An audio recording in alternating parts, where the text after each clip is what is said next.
Some towns wear their quiet like a coat, streets that fold into themselves, neighbors who nod at the same hour, and routines that make life look orderly from the outside underneath that order.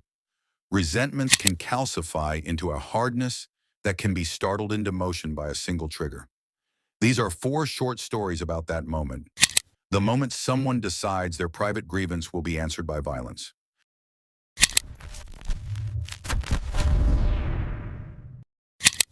Lena D'Souza, May 7, 2017. Northdale University, Science Block, fictional. Lena D'Souza stepped out of the campus cafeteria and breathed the thin morning air like someone trying to steady a tremor.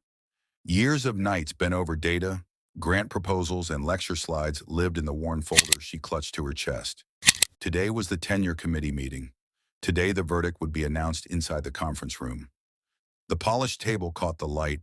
A clock marked each second with steady indifference, and the panel's faces read like an impartial ledger. A staffer read the line everyone had been dreading. The committee has decided not to recommend. The single sentence landed like a stone. Lena forced a smile, pushed back her chair, and walked out. She wandered toward the lab wing as if on autopilot, the feeling of being seen and ignored at the same time, all the invisible labor erased, tightened into something low and relentless. In a corridor that smelled of bleach and paper, Lena opened the folder, made a choice, and walked into a room that would not be the same afterward. The sounds that followed were not described in the morning news bulletins.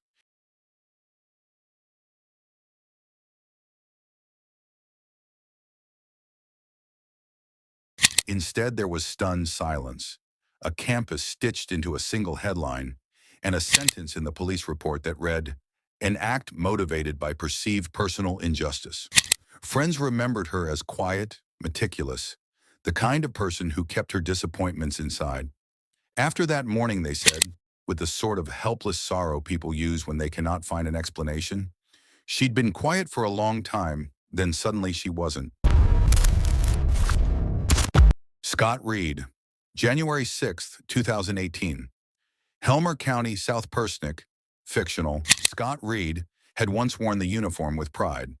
His mother's voice, "Serve fairly, not fiercely," had been a simple litany when he was a child years later. An internal investigation and a paperwork trail that never seemed to end left him stripped of his badge. Appeals stalled. His separation notice arrived like final punctuation. He retreated into a methodical, brooding silence. Maps that used to be about patrol routes became blueprints for retaliation. Shift changes, choke points, the pattern of an institution he believed had betrayed him. For months he planned in small, meticulous ways. Then on a frigid morning, the plan unfurled into real life. A former colleague was targeted first, another next. People who happened to be in the wrong place when a wounded sense of honor decided to exact payment, the county mobilized.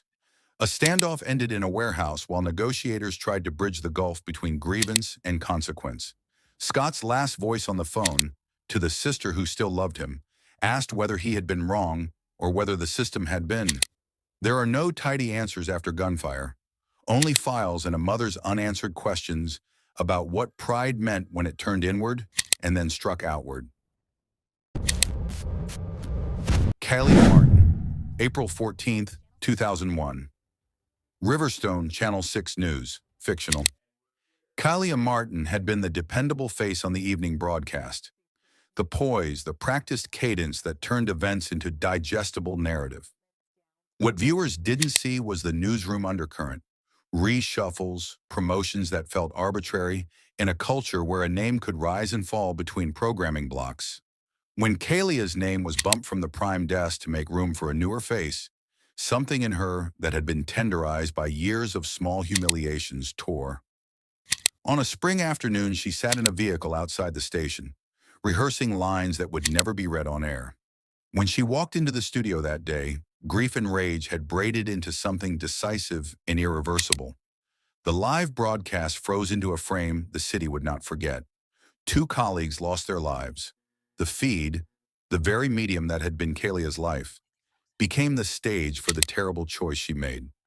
In the aftermath, memos circulated that spoke clinically of workplace conflict, The newsroom, once noisy, seemed to lower its voice for a long time.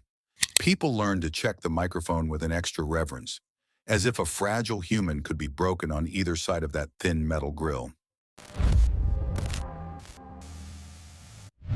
Daniel Hicks, December 6, 2006. Drayton Square, City Center, fictional. Drayton's winters were long and full of rumbling arguments that never quite left the corner diners. Daniel Hicks watched those arguments from the edge. A reserve deputy once applauded for service, later nursed by the bitterness of feeling overlooked and dismissed. He collected news clippings, grievances, and old insults like kindling. When protests swelled in the square, voices raised for causes that Daniel felt were too often ignored. Something brittle inside him cracked.